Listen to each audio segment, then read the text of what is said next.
Good morning, students. Okay, once again, welcome back to our social science class. In this class, we are going to discuss the fourth chapter, India towards a new era.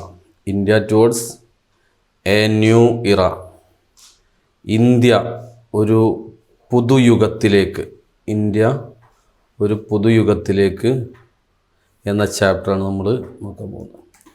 As we know that in the ancient time, in India, there were number of social evils and customs here existed. Like as we know, sati, child marriage, prohibition on widow remarriage, human sacrifice, female infanticide, slavery, etc. Number of social evils which existed in ancient India. അല്ലേ? നമ്മുടെ പുരാതന കാലഘട്ടത്തിൽ അല്ലെങ്കിൽ വർഷങ്ങൾക്ക് മുമ്പ് ഇന്ത്യയിൽ ഒരുപാട് അനാചാരങ്ങളും അന്ധവിശ്വാസങ്ങളും ഒക്കെ നിലനിന്നിരുന്നു. ലൈക്ക് നമ്മൾ നേരത്തെ പറഞ്ഞ പോലെ Sati, as which shows in the very first of your text book, that's here is a picture of Sati, അല്ലേ?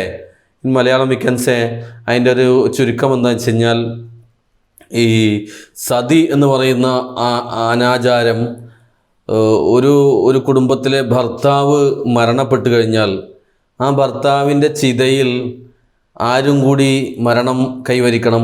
ഭാര്യ ജീവിച്ചിരിപ്പുണ്ടെങ്കിൽ ഭാര്യയും കൂടി ആ ചിതയിൽ ചാടണം, അല്ലെങ്കിൽ ചിതയിലിരുന്ന് മരണത്തിന് കീഴടങ്ങണം. ഇങ്ങനെയുള്ള വളരെ വളരെ ആശ്ചര്യജനകമായിട്ടുള്ള ആചാരങ്ങൾ, ഒരു തരത്തിൽ പറഞ്ഞാൽ അനാചാരങ്ങൾ ഇന്ത്യയിൽ അക്കാലഘട്ടത്തിൽ നിലനിന്നിരുന്നു. അപ്പോൾ ഈ അനാചാരങ്ങൾക്കെതിരെ ധാരാളം വ്യക്തിത്വങ്ങൾ, ധാരാളം പ്രസ്ഥാനങ്ങളുമായിട്ട് ഇന്ത്യയിൽ കടന്നു വരികയുണ്ടായി. ആരൊക്കെയാണ് ആ ലീഡേഴ്സ്? അവരുടെ ഇൻസ്റ്റിറ്റ്യൂഷൻസ്, അവരുടെ അല്ലെങ്കിൽ ഓർഗനൈസേഷൻസ് ഏതൊക്കെയായിരുന്നു? അതിൻ്റെ പ്രവർത്തനങ്ങൾ എന്തൊക്കെയായിരുന്നു? എന്തിനൊക്കെ വേണ്ടിയാണ് അവർ പ്രവർത്തിച്ചത് എന്നൊക്കെ നമുക്ക് ഒന്ന് നോക്കാം. Here is some of the social evils and practices which prevailed in ancient India were sati, child marriage, ശൈശവ വിവാഹം, prohibition on widow remarriage, ഈ പറയുന്ന വിധവകളെ വിവാഹം ചെയ്യുന്നത്, വിധവ പുനർവിവാഹ നിരോധനം, അങ്ങനെയുള്ള സംഗതികളൊക്കെ, ഹ്യൂമൻ സാക്രിഫൈസ്, നരബലി അല്ലെങ്കിൽ മനുഷ്യരെ ബലി കൊടുക്കുന്ന സമ്പ്രദായം, അങ്ങനെയുള്ള ധാരാളം അനാചാരങ്ങൾ ഇന്ത്യയിൽ ഉണ്ടായിരുന്നു. And several reform movements came up in the 19th century to fight against these type of social evils and practices which existed in India on that time. Social consciousness that developed due to the English education and rational thinking led to these reform movements. And what are the causes behind these reform movements? These are the causes. Due to English education. പാശ്ചാത്യ വിദ്യാഭ്യാസം കിട്ടി കുറേ ആളുകൾക്ക് ഇന്ത്യയിൽ. അതോടൊപ്പം തന്നെ rational thinking, യുക്തി ചിന്തകൾ ഉണ്ടാകാൻ തുടങ്ങി. ഇതൊക്കെയാണ് ഈ റിഫോം മൂവ്മെൻറ്റ്സിൻ്റെ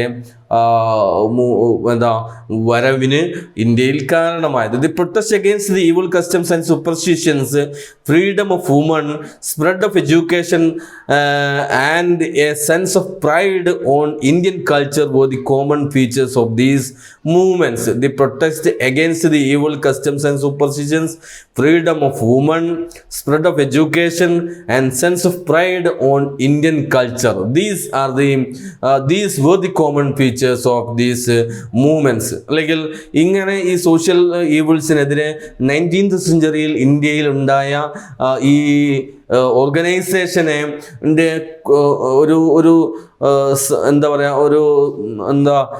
കോമൺ ഫീച്ചർ, അല്ലെ, ഒരു പൊതു സ്വഭാവം എന്തായിരുന്നു വെച്ചാൽ, എന്തൊക്കെയായിരുന്നു പൊതു സ്വഭാവം? Protest against the evil customs and superstitions, അല്ലേ?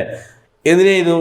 നിലവിലുണ്ടായിരുന്ന ഈ ദുരാചാരങ്ങൾക്കെതിരെ, അനാചാരങ്ങൾക്കെതിരെ പ്രൊട്ടസ്റ്റ് ചെയ്യുക എന്നുള്ളതായിരുന്നു ഇതിൻ്റെ ഒരു common feature. Then another common feature was freedom of woman, അല്ലേ? സ്ത്രീകളുടെ പുരോഗതി, ഉന്നമനം, അവരുടെ സ്വാതന്ത്ര്യം, സ്ത്രീ സ്വാതന്ത്ര്യമായിരുന്നു മറ്റൊരു common feature. Then spread of education, അല്ലേ? വിദ്യാഭ്യാസം സ്പ്രെഡ് ചെയ്യുക.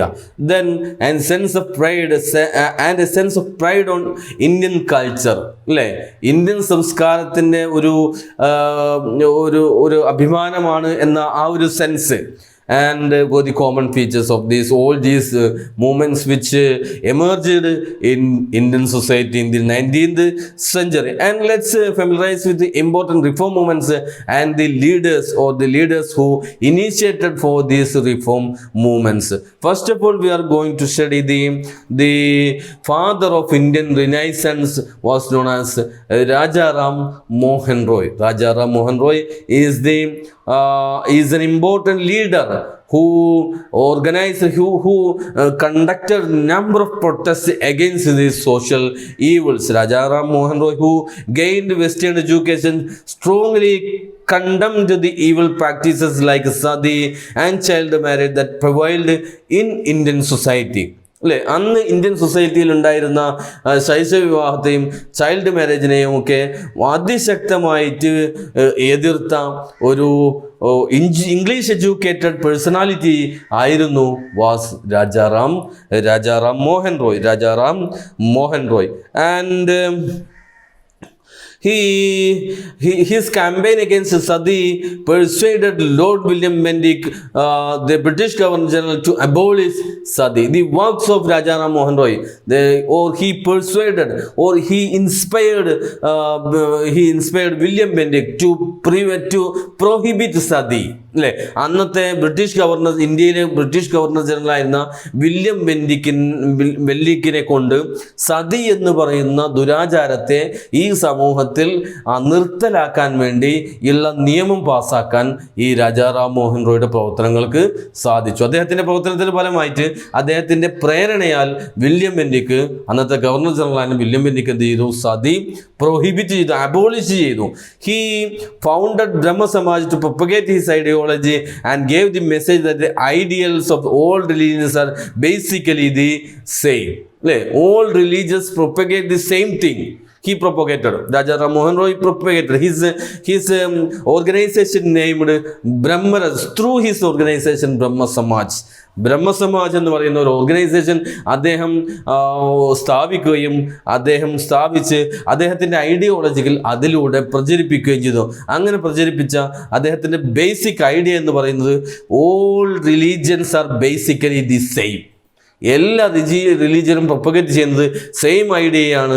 അതുകൊണ്ട് എല്ലാ ഇത്തരത്തിലുള്ള സോഷ്യൽ ഈവിൾസിനെയും ഒക്കെ എതിർത്ത് തോൽപ്പിക്കേണ്ടതാണ് എന്നതായിരുന്നു അദ്ദേഹത്തിൻ്റെ ആശയം. He strongly believed caste system to be the major source of disparity in Indian society.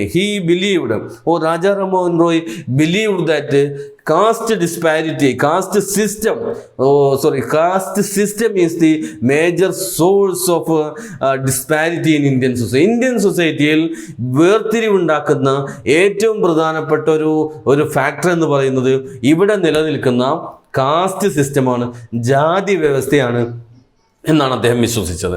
അപ്പോൾ അതുകൊണ്ട് തന്നെ ഈ കാസ്റ്റ് സിസ്റ്റത്തെ ഇല്ലായ്മ ചെയ്യാനുള്ള ധാരാളം പ്രവർത്തനങ്ങൾ അദ്ദേഹം ഈ ഇന്ത്യൻ സൊസൈറ്റിയിൽ നടപ്പിലാക്കി. Because of these reasons he is known as the father of Indian renaissance.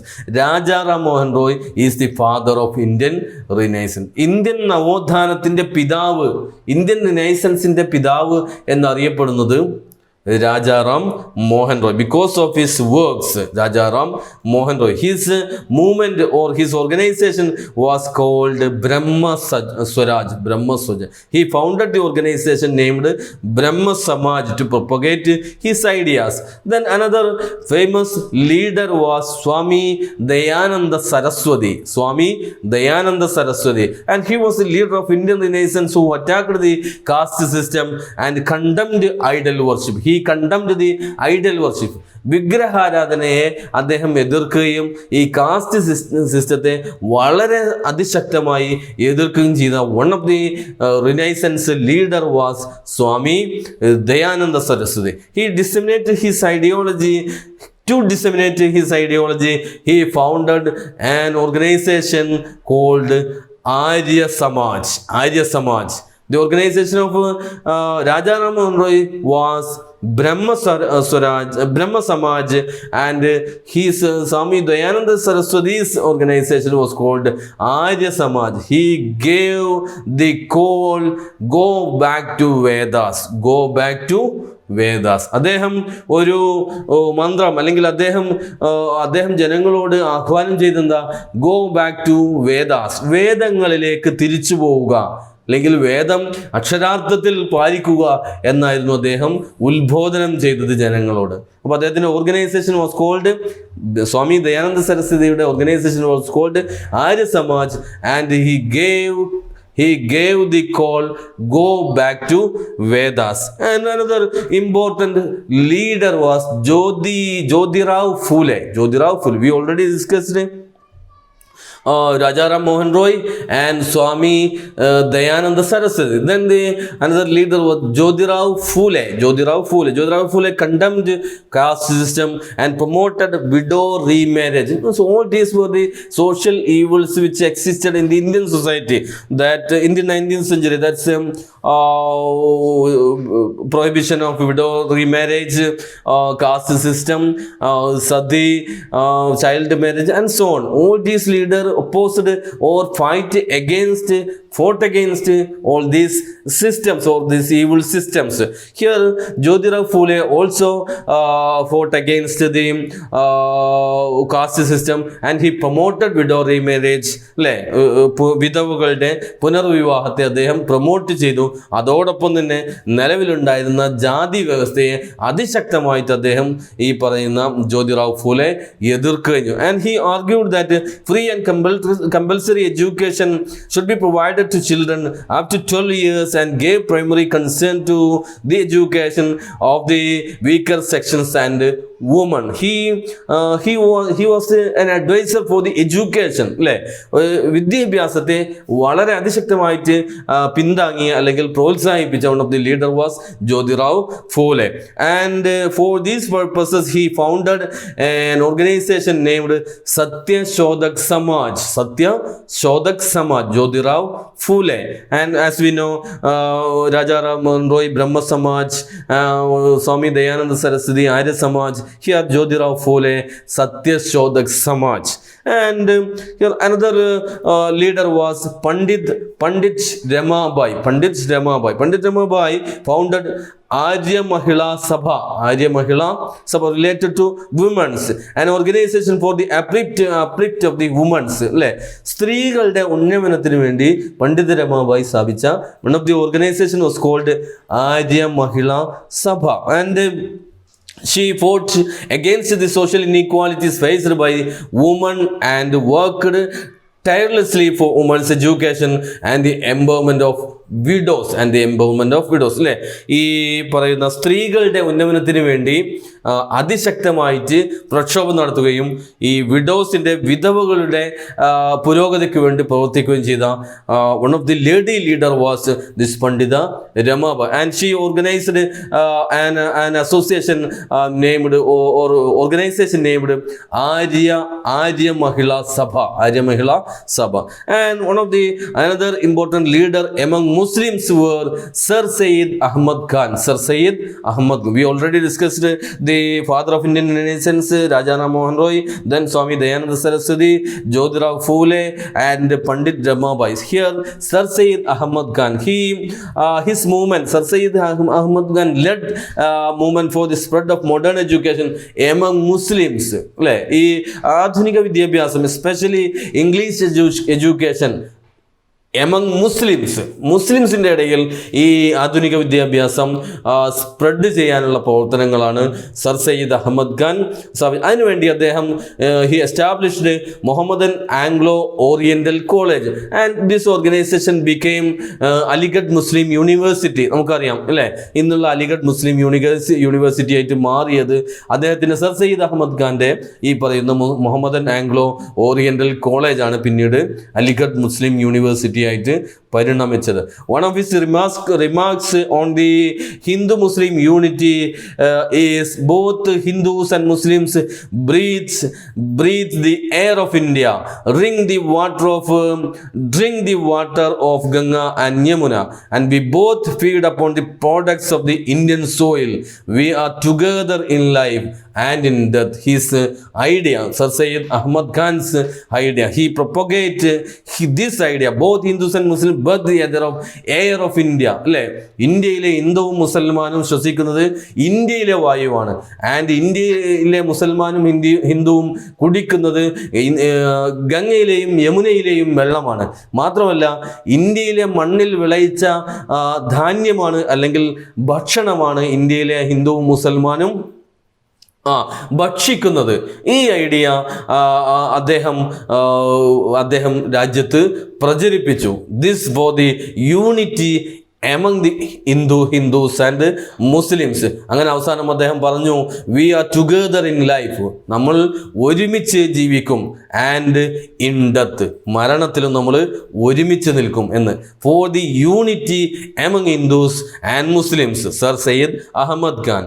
And one of the another leader was Swami Vivekananda. Swami Vivekananda fought against the caste inequalities and promoted education among women. Like the other leaders, he also fight against, or he opposed strongly the caste system which existed in the Indian society. And also he promoted the woman education. സ്ത്രീകൾക്ക് തീരെ വില കൽപ്പിക്കാത്ത ഒരു കാലഘട്ടത്തിൽ സ്ത്രീകളുടെ ഉന്നമനത്തിന് വേണ്ടി മറ്റുള്ള ലീഡേഴ്സിനൊക്കെ പോലെ തന്നെ പ്രവർത്തിച്ച മറ്റൊരു ലീഡറായിരുന്നു the Swami Vivekananda. And he gave emphasis to universal brotherhood. അദ്ദേഹം ഈ വിശ്വ സാഹോദര്യം അല്ലെങ്കിൽ ആഗോള സാഹോദര്യത്തിന് പ്രാധാന്യം കൽപ്പിച്ച ഒരു പ്രധാനപ്പെട്ട ലീഡറായിരുന്നു ദി സ്വാമി വിവേകാനന്ദ. അദ്ദേഹം അതിന് ഒരുപാട് ഊന്നൽ കൊടുത്തു. For our own, he says, for our own motherland, a junction of two great systems, Hindus and Islam, is the only hope. അദ്ദേഹത്തിൻ്റെ അഭിപ്രായത്തിൽ ഹിന്ദുവും മുസൽമാനും ഒരുമിച്ച് അല്ലെങ്കിൽ നിൽക്കുന്ന ഒരു സൊസൈറ്റിയാണ് നമ്മുടെ പ്രതീക്ഷ, അല്ലേ എന്ന് വിശ്വസിച്ച ഒരു ലീഡറായിരുന്നു ഈ പറയുന്ന സ്വാമി വിവേകാനന്ദ. അദ്ദേഹം പറഞ്ഞത് ഹിന്ദുവും മഹത്തായ രണ്ട് വ്യവസ്ഥകളായ ഹൈന്ദവതയുടെയും ഇസ്ലാമികതയുടെയും കൂടിച്ചേരലാണ് നമ്മുടെ മാതൃ രാജ്യത്തിൻ്റെ ഏക പ്രതീക്ഷ. That's our India's hope. അദ്ദേഹത്തിൻ്റെ പ്രതീക്ഷ അതായിരുന്നു. എന്താ പ്രതീക്ഷ? ഹിന്ദുയിസം അല്ലെങ്കിൽ ഹൈന്ദവത, ഇസ്ലാമികത, അത് രണ്ടിൻ്റെയും ഒരുമിച്ചുള്ള പോക്ക്, അതായിരുന്നു അദ്ദേഹത്തിൻ്റെ പ്രതീക്ഷ. അദ്ദേഹം മുന്നോട്ട് വെച്ച ആശയവും അത് തന്നെയാണ്. അദ്ദേഹത്തിൻ്റെ ഗുരുവായ ശ്രീരാമകൃഷ്ണ പരമഹംസരുടെ ഒരു ശിഷ്യനായിരുന്നു അദ്ദേഹം. അദ്ദേഹത്തിൻ്റെ ആശയങ്ങളാണ് അദ്ദേഹം ഈ ഇന്ത്യൻ സമൂഹത്തിലേക്ക് പ്രചരിപ്പിച്ചത്. And he founded an association or organization named Ramakrishna Mission in the name of his teacher.